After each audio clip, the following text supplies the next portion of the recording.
O ministro do Supremo Tribunal Federal, Flávio Dino, liberou o retorno do pagamento de emendas parlamentares que estava suspenso desde agosto. No entanto, Dino determinou que os repasses devem obedecer às regras de transparência e rastreabilidade a partir de 2025. O aumento de despesas com essas emendas não pode superar o crescimento das despesas discricionárias do Executivo.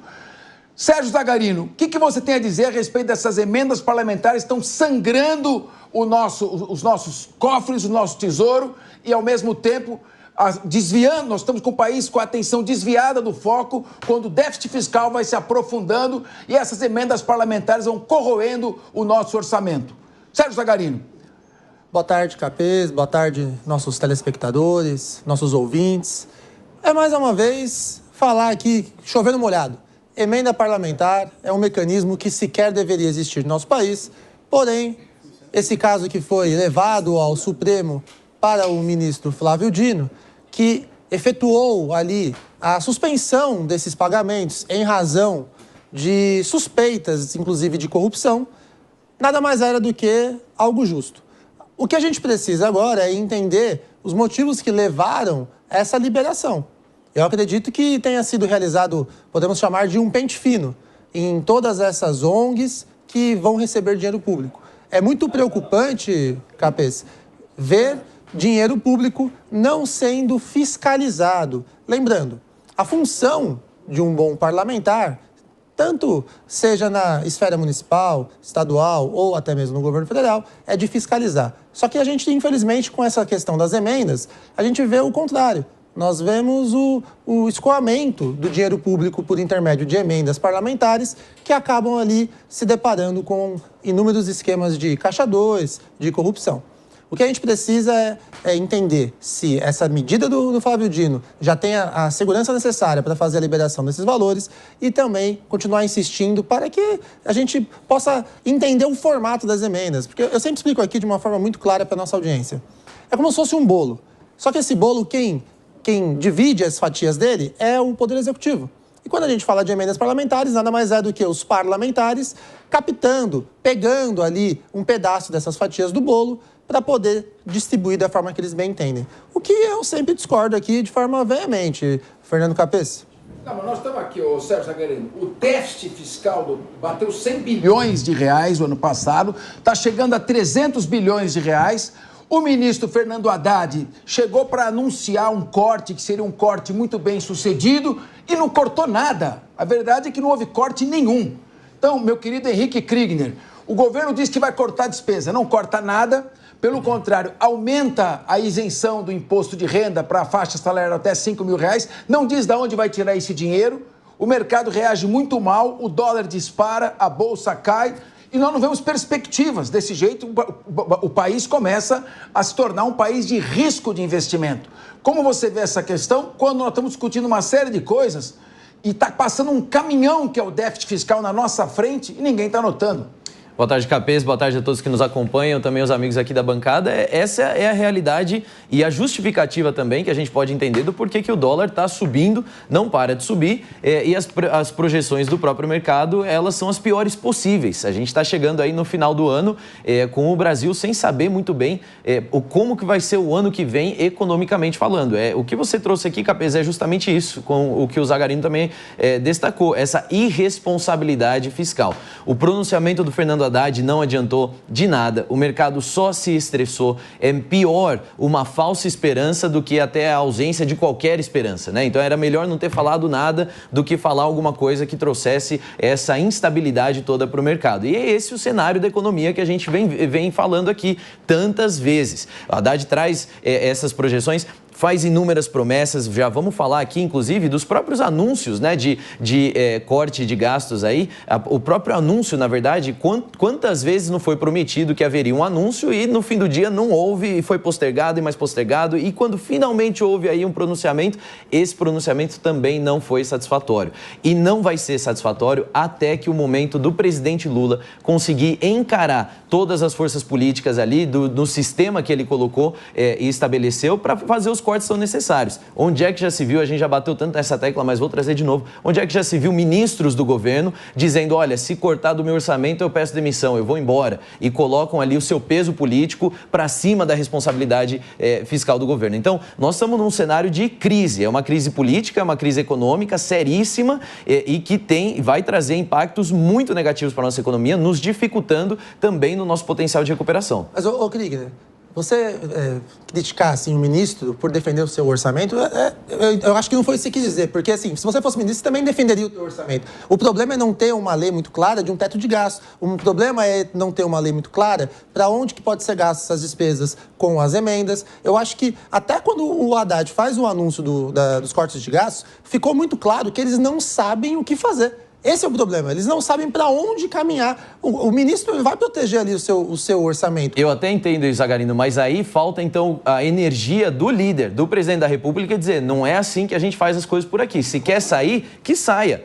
Tem outros aí que vão poder entrar para fazer, não é um corte fácil, mas nós estamos vendo a economia indo para o buraco e sem chance de recuperação. Então, celebrando aí a questão do pleno emprego e tudo mais, esquecendo aí, tirando os empregos temporários de fim de ano, todas essas questões e querendo passar uma maquiagem de que a economia está indo muito bem, obrigado, e está tudo certo, como o próprio ministro Haddad faz todas as vezes. Só que quando o anúncio foi feito ali, misturando o anúncio também da isenção do imposto de renda, isso gerou mais insegurança ainda no mercado, foi o que você falou. A partir desse momento, o investimento no Brasil, ele começa a ser repensado. Porque se a gente tem um ministro da Fazenda que não consegue sequer separar um corte de gasto de uma redução de receita, fica difícil. A gente tem dificuldade de conseguir compreender qual foi a ideia brilhante do ministro da Fazenda de fazer os dois anúncios ao mesmo tempo. Então, vamos ouvir agora a Ellen Brown. Ô, Ellen, a questão é a seguinte, a receita da União, ela vem dos recursos pagos pelo contribuinte.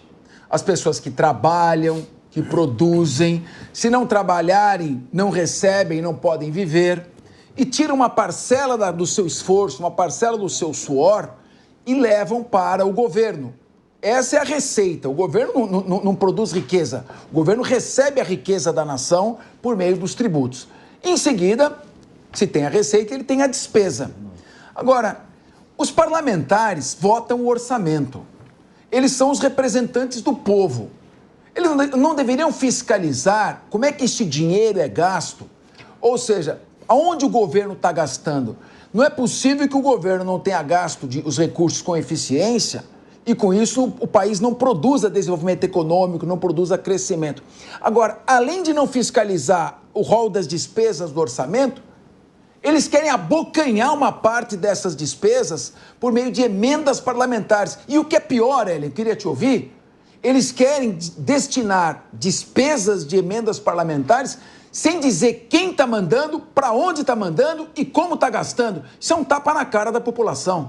É exatamente aí que hoje o Flávio Dino, quando libera esses recursos, diz... Porque onde que o Supremo achou uma brechinha para entrar nessa história e tentar devolver algum poder para o Executivo? Foi quando não houve nenhum tipo de transparência nas emendas, que são aquelas emendas que a gente chama de PIX, que ali o relator do orçamento pode mandar elas para onde ele quiser, sem precisar dizer no que vai ser gasto, como que vai ser gasto, quem está destinando. E aí o STF achou aquela brecha para poder conter esse uso das emendas. Eu vou discordar só um tiquinho de você, Sérgio, quando você diz que emenda não deveria existir. Qualquer democracia, a emenda ela existe. É a troca política. A troca política ela existe na emenda. O problema é a proporção, e aí o INSPER fez um estudo bem sério mostrando que eles pegaram vários países como comparativo que, na proporção que ela existe no Brasil, não há no mundo. Da forma como elas tomaram essa proporção, isso de Dilma Rousseff para cá. Então, Temer não agiu, Dilma não agiu, Bolsonaro não agiu, Lula não agiu. Ninguém conseguiu mudar isso. O Congresso só cresceu a participação dentro dessas emendas e ninguém conseguiu tirar esse poderio do Congresso. O problema não é a emenda existir, o problema é a falta de transparência. O que o Congresso fez? Não. Nós vamos tentar agora dar algum tipo de transparência e aí o Dino vem e diz, não, então tudo bem, se houver transparência, poderão usar essas emendas. Agora, a gente sabe que benefício dado para você tirar depois é muito difícil. Mas, Ellen, você se recorda de onde a gente começou com o fundo partidário, o fundo eleitoral? Começou com aquela história que tinha desvio de dinheiro e depois proibiu a doação de pessoa física, de pessoa jurídica e permitiu só de pessoa física. Aí os parlamentares falaram assim, olha, vamos criar um fundo aqui para poder financiar a nossa democracia. Aí começou com 1 bilhão. Hoje a gente já está em 6 bilhões de reais. A gente está aqui no programa inteiro falando que a gente está com um déficit gigantesco e o fundo partidário e eleitoral somados são 5 bilhões do eleitoral mais 1 bilhão do partidário, num valor que provavelmente vai aumentar. Então, a tendência é que essa emenda parlamentar, que a gente já chegou no patamar histórico, e você muito bem pontuou, parabéns, 60 bilhões de reais. A gente vai para onde? Para 100 bilhões de reais em 2025, com o governo anunciando um corte de gastos que não consegue nem sequer chegar perto dos 75 bilhões? A conta não fecha. Não tem como fechar essa conta. É como dizia, acho que a Ellen Brown, eu tendo a concordar mais com a Ellen Brown. Acho que o filósofo e teólogo Paracelso, no século XV, dizia o seguinte: a diferença entre o remédio e o veneno é a dose. Agora, você quer fazer emenda parlamentar sem dizer qual é o deputado que está enviando o recurso? Você quer fazer emenda parlamentar sem dizer qual a finalidade desta emenda, para onde vai? Quando a gente sabe que essas emendas abastecem obras realizadas pelas empreiteiras dos próprios parlamentares, ou vão para ONGs suspeitas, em que a Controladoria Geral da União está apontando uma série de desvios, a gente sabe o que acontece com essas emendas parlamentares. Então, o que é para ser uma coisa boa, acaba sendo simplesmente um abocanhar de uma fatia relevante de recursos públicos que são desviados da sua melhor finalidade. Dr. Túlio Naso, o senhor é professor de Direito Público e tem grande experiência administrativa. Eu estava assistindo uma entrevista do presidente do Banco Central dizendo o seguinte: quando você gasta mais do que você arrecada, você fica devendo. Para você pagar aquilo que você está devendo, você tem que pegar emprestado. E quando você começa a pedir muito emprestado, quem vai te emprestar o dinheiro percebe que pela lei da oferta e da procura, está tendo mais procura do que oferta. Então ele vai subir os juros. Quando você não precisa, porque você não está devendo, naturalmente os juros caem. Então o governo parece que quer controlar artificialmente a taxa de juros. Eu queria te ouvir, você é muito experiente, e eu preciso levantar aqui uma questão para você abordar. Vocês se lembram que em 2008 houve a crise do subprime nos Estados Unidos. Créditos podres oferecidos pelo sistema financeiro norte-americano abriam juros fáceis, juros baixos, não exigiam garantias, pagavam prêmios para os gerentes de bancos que faziam os empréstimos e depois que aconteceu, todo mundo devendo, quebrou o sistema financeiro. Qual foi a solução do Fed? Entregar dinheiro para os bancos a juros zero. Para que os bancos, recebendo esse dinheiro a juros zero, emprestassem também com juros baixos para a população, o médio empresário, conseguir se reerguer. Sabe o que aconteceu? Os bancos pegaram dinheiro a juros zero, as grandes corporações pegaram dinheiro a juros zero e especularam, aplicaram comprando as próprias ações e comprando os próprios títulos. Portanto, Túlio, não tem outro jeito, é a conta de padaria, gastar menos do que você arrecada. Boa tarde, Capês, boa tarde aos amigos da mesa, boa tarde aos ouvintes, telespectadores da Jovem Pan. É uma honra estar aqui nessa emissora. Capês, olha, o que você está falando é mais antigo que andar para frente, infelizmente, né? A nossa lei de responsabilidade fiscal é de 2001, né? Logo depois da redemocratização do Brasil, lá tem um princípio muito claro, né? Ô, Túlio, se o que eu estou falando é mais antigo que andar para frente, esse governo não sabe andar para frente, está andando para trás. Vai você. Então, o problema, acho que não é a falta de conhecimento histórico da lei, o problema é o populismo, né? Porque é evidente que, pela lei de responsabilidade fiscal, só há duas maneiras do governo fechar as contas. Ou ele aumenta imposto, ou ele reduz despesa, né? Não há mágica. A renda é produzida pela sociedade. O Estado, ele controla esse processo através do seu orçamento, da responsabilidade fiscal. Ou ele corta a despesa, ou ele aumenta a carga tributária. Então, olha, um governo que aumenta o número de ministérios, quase dobra o número de ministérios, não há um corte, né? Aí eu não digo nem em cortar, em um ministro defender o orçamento dele, eu digo no interesse público geral.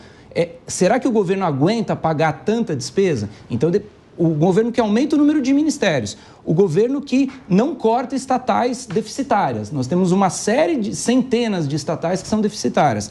O governo que libera emendas parlamentares, sem critério. Essa questão da emenda, Capês, olha só, o critério para a liberação de emenda deveria ser o interesse público e o critério técnico que leve em consideração o que o município precisa de fato, né, não aquilo que é supérfluo, o que ele precisa de fato, e qual é o melhor projeto.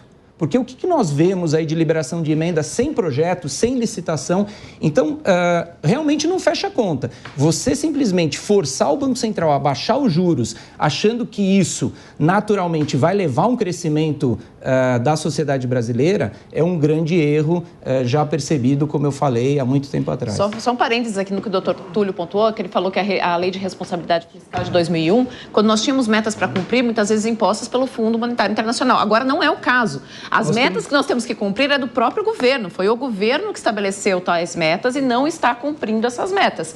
Então, então a gente fica numa situação ainda mais difícil.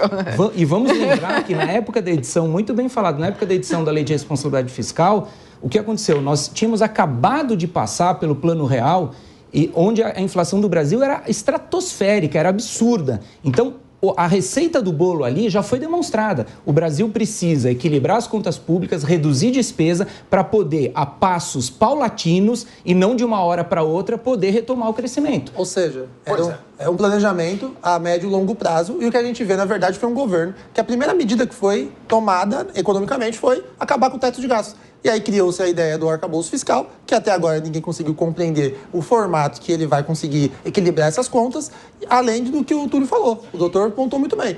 Você pega o exemplo da Argentina, o Capês. Por que a Argentina agora está decolando, nadando de braçada, e o Brasil continua andando para trás agora, como vocês estavam brincando? Porque lá o presidente eleito, ele cortou ministérios, o presidente eleito, ele vendeu as estatais. Vejam, são contas muito simples. Mas lá não é. Mas a questão é que lá, ô Zagarino, não é um governo de esquerda, né? E governo de esquerda é governo que gasta, governo que não quer saber como vem o recurso. Então, esse Vou ter que discordar. Problema. Nós temos o Uruguai aqui, que tem governo de esquerda, tem governo de direita e continua sempre estável economicamente. Mas o Uruguai é uma esquerda meio... Não é qualquer governo de esquerda. Nós temos, historicamente, por exemplo, os governos democratas de anos para cá eram muito mais conscientes fiscalmente do que os republicanos. Ou seja, não se Por isso, inclusive, que se criou toda a política identitária, porque você já via que na economia você não ganhava mais. Então só fazer essa observação. Aqui eu acho legal, porque no linha de frente cada um tem a sua opinião e a gente tem que respeitar todas as opiniões. Eu, como liberal... Acho que é a esquerda brasileira. Aí a gente pode entrar nessa história. A esquerda brasileira, a esquerda argentina... Aí a gente pode entrar Elas são irresponsáveis. Eu acho esquerda, você vê governos de esquerda, Nicarágua, Cuba, União Soviética, não Rússia, União Soviética, a Rússia atual não é de esquerda. União Soviética, China de Mao Tse-tung, Coreia do Norte. Para mim, a esquerda é sempre um fracasso, porque não sabe de onde vem. Eu sou um liberal convicto. Aliás, o liberalismo é o que se antepõe ao fascismo e ao socialismo. Ambos, socialismo e fascismo, braços do marxismo.